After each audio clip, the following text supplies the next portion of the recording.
मित्रांनो, सोयाबीन पिकामध्ये चक्री मुंगा, खोडकीड या सगळ्या समस्या किंवा ह्या सगळ्या किडींमुळे सोयाबीनचं उत्पादन कमी होत चाललेलं आहे. कारण बरेचसे शेतकरी या सगळ्या समस्यावर दुर्लक्ष करत असतात, तर सामोरं जाऊन त्यांना सोयाबीनचं उत्पादन कमी होत असते.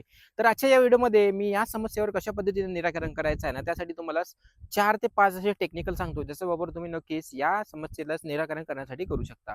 ज्यामध्ये काही टेक्निकल्स आहे, ज्यामध्ये तुम्हाला काही केमिकल बेस्ड असेल, काही तुम्हाला समजा ऑर्गॅनिक बेस्ड असेल किंवा जे काही एक्स्ट्रॅक्ट असते ना, प्लांट्स एक्स्ट्रॅक्ट त्यांच्यापासून निघालेले ते केमिकल्स आहेत, त्याचे रिझल्ट तुम्हाला चांगले पाहायला मिळतील. तर शेतकरी मित्रांनो, त्यामध्ये मी तुम्हाला व्हिडिओ जास्त लांबवत नाही. व्हिडिओ तुमचा 1-2 मिनिटातच मी संपवून टाकतो.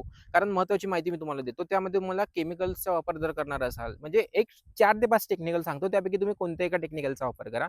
ज्यामध्ये तुम्ही भूमी ॲग्रो इंडस्ट्रीजचे काली हंड्रेड नावाचं एक टेक्निकल आहे शेतकरी मित्रांनो. खूप चांगलं टेक्निकल आहे. जे काही आपलं ट्रेसर असते ना, त्याचा अल्टरनेट आपण याला मानू शकतो.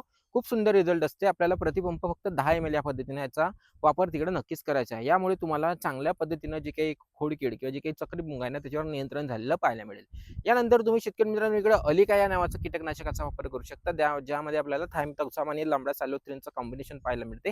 याचा वापर सुद्धा आपल्याला 10 ml प्रतिपंप या पद्धतीनं करायचा आहे. यानंतर एक तिसरं टेक्निकल आहे, ज्या म्हणजे आपण सोलोमन या नावानं ब्रँड नेमनं बायर कंपनीचं पाहायला मिळते.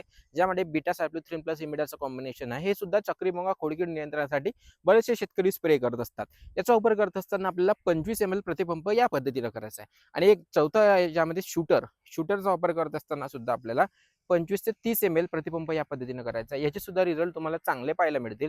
शूटर घेत असताना याच्यासोबत तुम्हाला एक गॅस पॉइझन पुन्हा घ्यायचा आहे, जेणेकरून चांगल्या पद्धतीनं कॉम्बिनेशन होईल आणि रिझल्ट तुम्हाला दीर्घकाळापर्यंत येईल. तर हे जे 4 ते 5 मी तुम्हाला टेक्निकल सांगायला ना, यापैकी कोणत्याही एका टेक्निकलचा तुम्हाला वापर सोयाबीनच्या पहिल्या फवारणीमध्ये करून घ्यायचा आहे. जर तुम्ही सोयाबीनच्या पहिल्या फवारणीमध्ये यापैकी कोणते एक टेक्निकल घेतलं ना, तुम्हाला सुंदर रिझल्ट सोयाबीनमध्ये आलेले पाहायला मिळेल. आणि हे काही जे काही चक्रीभुंगा, खोडमाशी किंवा जे काही रक्षण करणारे किडा आहे ना, यावर सुद्धा तुम्हाला नियंत्रण झालेलं पाहायला मिळणार आहे. तर नक्कीच हा व्हिडिओ तर शेतकऱ्यांना शेअर करून द्या, कारण सध्याची स्टेप ते आहे. कारण सोयाबीन आता 20 ते 25 दिवसाचा घरात आहे, शेतकरी स्प्रे करणार आहे.